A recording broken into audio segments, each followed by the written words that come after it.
People thought his dad was my husband. And I remember one auntie was looking at me like, really? I think my dad, someone had told my dad, and I Mm. don't think it was anything. I think it's his next door neighbours said, "You're going to an African wedding. If they tell you can sit down, you can't." And someone had told him this is going to But mess up the process. yeah.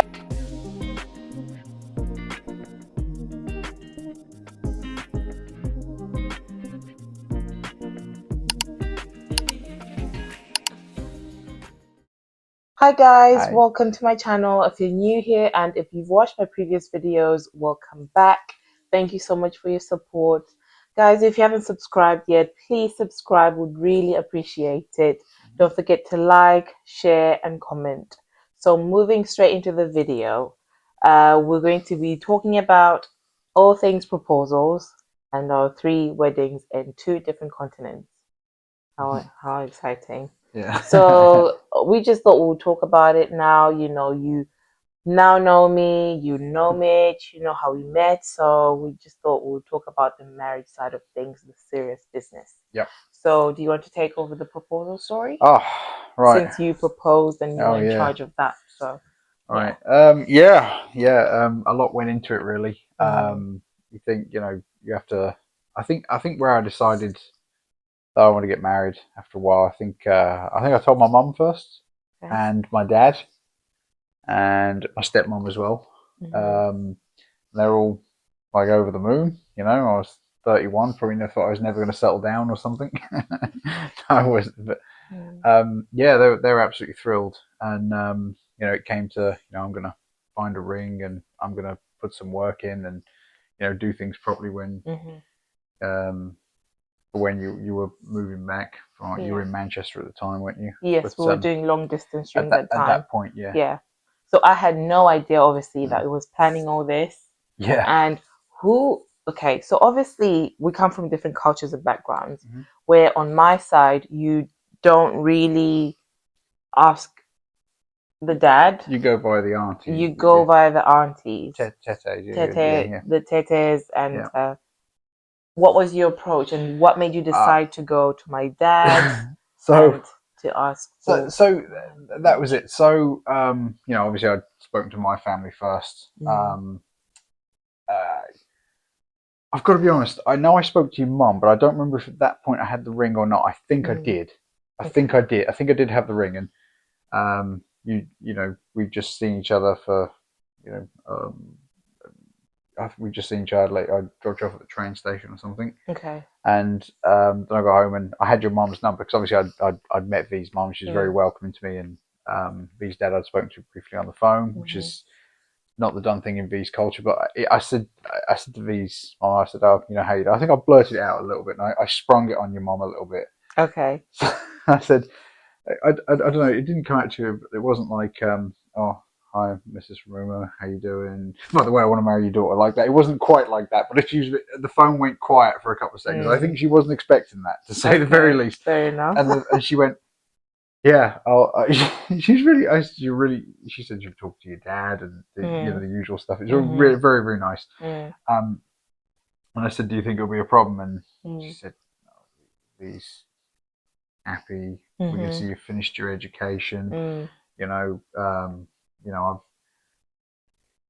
I've, we'd be able to build a house together. Yeah, yeah. sorry, a home. Sorry, not a house. Mm, We'd be able to build that together, and we could work into a proper, what I call traditional Christian marriage. So, mm-hmm. yeah, and I sort of said that, and she did ask me. She goes, "What? When do you want to get married? And um, what is your culture?" Okay. And I said, Guys, I have no idea, by the way. I'm "Yeah." actually hearing of this first time today. So there is in British culture, for me, Mm-hmm. it does seem like the height of cowardice not to go directly to the father. Okay. It probably isn't. There's some cultures like I mean, I know there are like your mum was talking to me. She said some ways there are ways you sometimes elope and come back, or Okay. bring other. There are other ways of doing things, but Mm-hmm. in this you have to go. It's almost like cowardice not to ask the father. It feels like that to me.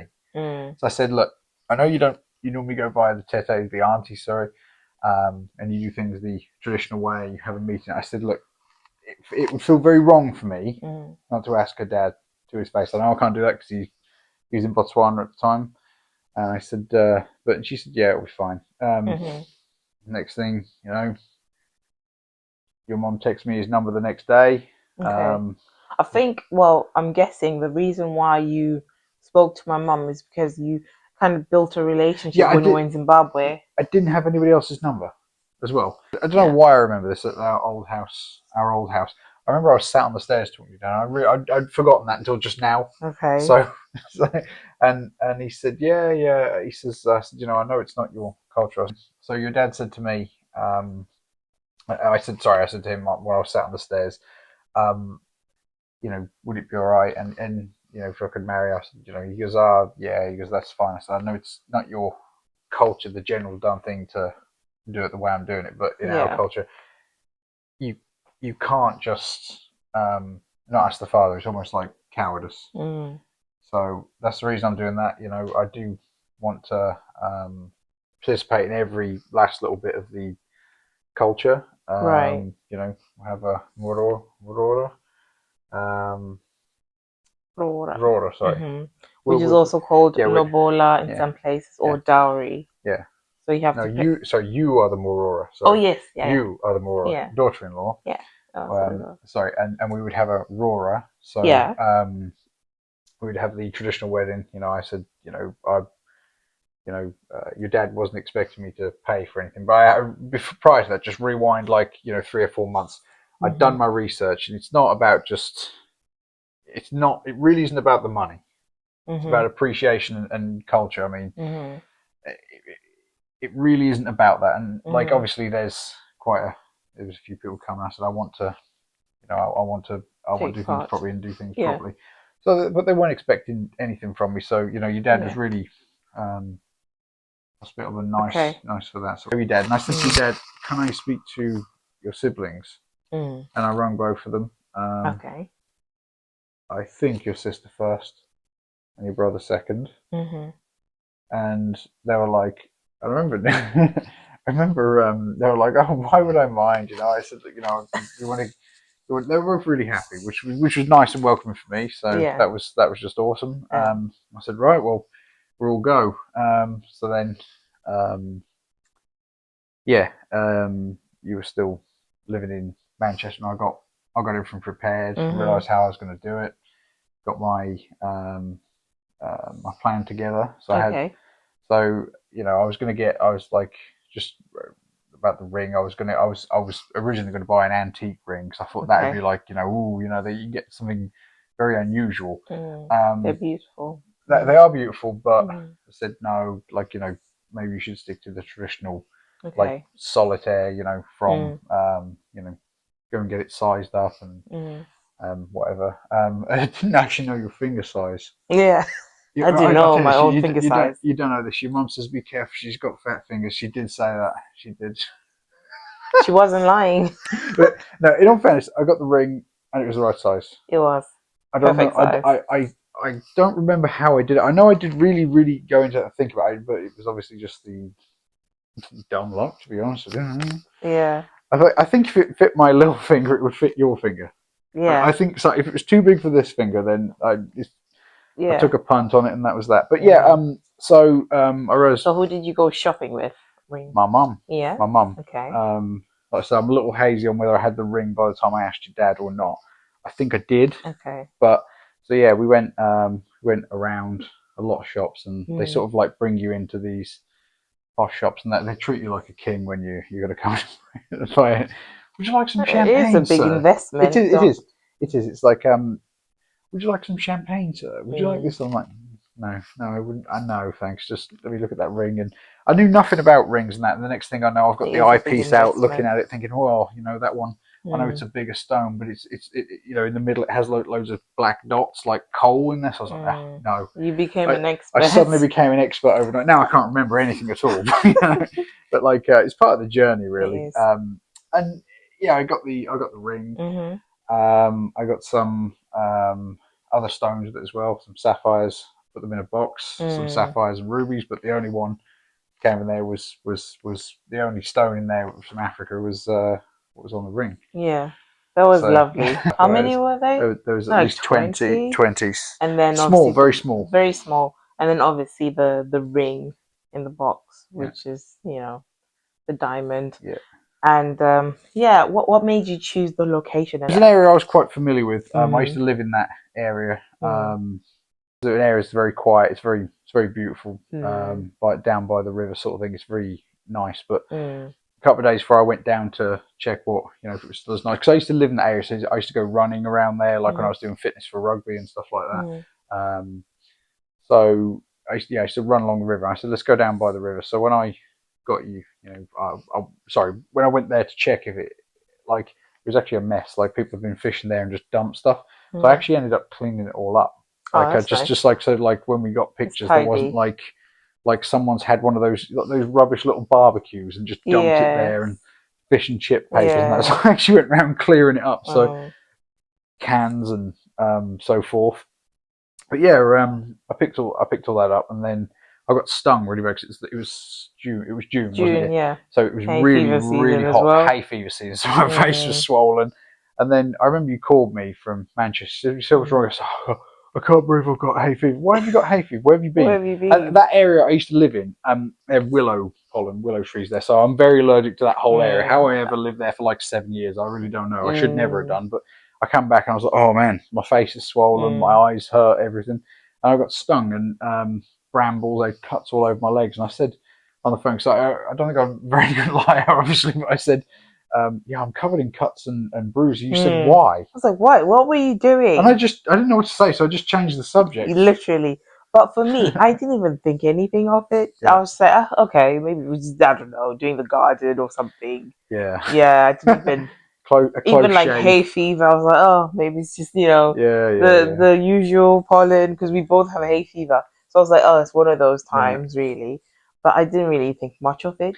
Yeah. And then so then while you were there, I said, I asked you when you were next coming back and all this. Didn't ask you to come back. Or you wait till you say, "Oh, I'm free from whatever I'm doing this weekend, my studies or my work. I'm gonna come and get the train." So I said, "Okay, all right. I'll pick you up from it was Bury. I picked you Bury, up. yeah. So you were working Bury. Before that, I said, yeah, I'll treat you. Why don't you get your nails done?"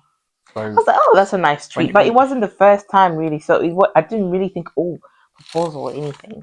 Because he's like, what? I'm going to send you some money, get your nails done, your hair done, and your... What else was it? Yeah. Your nails and hair. Yeah. Hair, nails. Yeah, that's it. So you got your hair and nails done for like pictures, of like when you got the ring on and so forth because you're doing this. But yeah, attention to detail.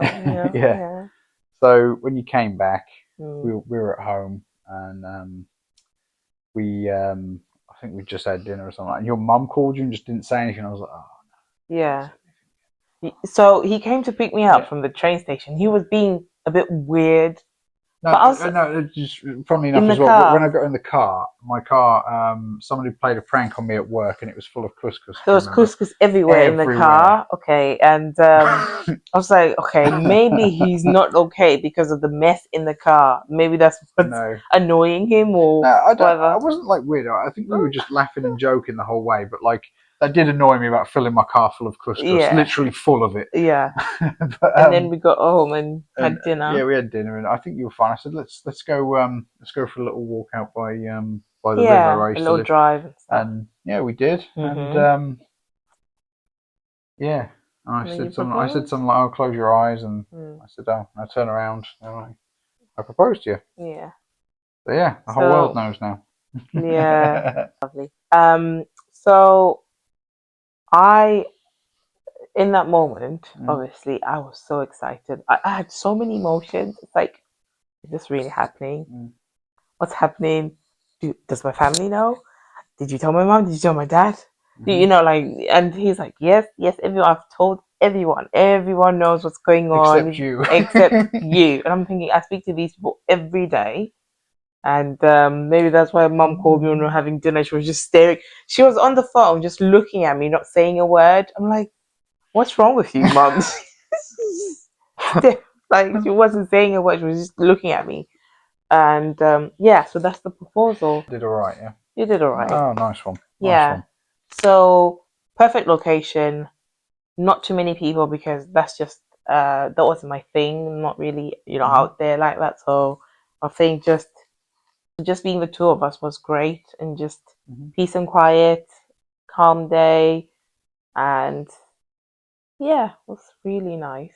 And you couldn't even tell that the place was messy, or it was very tidy. Yeah, Yeah. it was Yeah. really nice. So that's the proposal story, guys. And moving on to the tradition. No. Was the register office first. Oh, yeah. Yeah. So obviously we had to put in our notice before proceeding with it. Mhm. And we literally just chose the closest register office to us. Mhm. And it was literally a chill day. We had two witnesses. That was your mom and your sister. Mhm. And I just put on a random dress, no makeup. Would have loved to have my family around, but it was like the closest one to us, and your mom and your sister were the only ones able to Yep. come for that Yeah. one. So that was the register office wedding. And then we moved on to the traditional wedding. Yeah. I mean, the registry office thing was just you sign a bit of paper in an office, really, wasn't it? Yeah, it was It such a simple, chilled day. I think afterwards we went to get KFC. No special meal, nothing. Yeah, I think we went home, had KFC, and I watched the rugby. As I recall. Yeah, literally, it was just a simple day. I think it's because we had two other weddings to look forward to, and so we just kept it simple. And then the second wedding was the traditional wedding. Mm-hmm. So with the traditional wedding, I left my mom to be in charge of it, and my dad as well, and my sister. I just left them to do whatever they wanted because I knew that the third one would be a small wedding, right? The white wedding would be a small one. So I said, enjoy yourselves with the traditional wedding, go all out, do whatever you want. We were in good hands with your mum as an events planner, though, weren't we? Yes. She's excellent at that sort of thing. Yes. So they planned everything, and the catering, the decor. We just literally showed up, and yeah. So you went the week before, though, didn't you? I went the week before. To get your dress and your so to get my dress made, and my suit, my shirt have the yeah, I'll insert pictures, and I took your shirt and they just put like material on it. So during that time, traditional weddings in Zimbabwe were fairly intimate and very small. It was mainly like family, a close family. Yeah. But I think the bigger traditional weddings were starting to get introduced and wasn't very common, I would say. But then we decided to make it a bit big because obviously we're going to have a small wedding later on. Yeah. And so we had quite a lot of people there. I had bridesmaids, I had groomsmen. Yep. And yeah, it was quite a good event. Friends, family. It was literally a big party. I'm guessing like some people didn't understand why it was big because, like I said, they used to be very small events, and we decided to have a big one. Yeah, the food was good, though. The food was good, and your dad came as well, which was amazing. It was really good of him to come. And he's vegetarian, but he tried mopania worms again.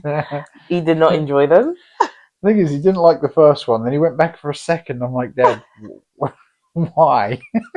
But in one funny story, actually, I'll let Mish tell you, is when you arrived and you got into the house. So yeah, I was sitting. We were all sitting on the floor. Obviously, the ladies were sitting on the floor, and then you walked in. No. We were outside on the drive. We were told to stay on the drive. And my dad went, and my dad said, with my representative, said you need to go in the house first. And when he walked in, I was told that people thought his dad was my husband. And I remember one auntie was looking at me like, "Really? You brought him home?" Like, no,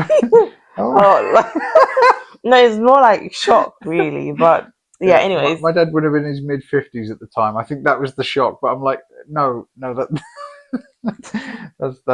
my dad. I think the reactions were just a bit funny, but I would say that I found it hilarious, and I think my dad did as well. But I think my dad enjoyed the day more than anybody because I think he enjoyed you know, seeing someone else's culture and seeing me married into that. I think he was so appreciative. So I think someone had told my dad, and I don't think it was anything. I think it's his next door neighbours said, "You're going to an African wedding. If they tell you you can sit down, you can't." And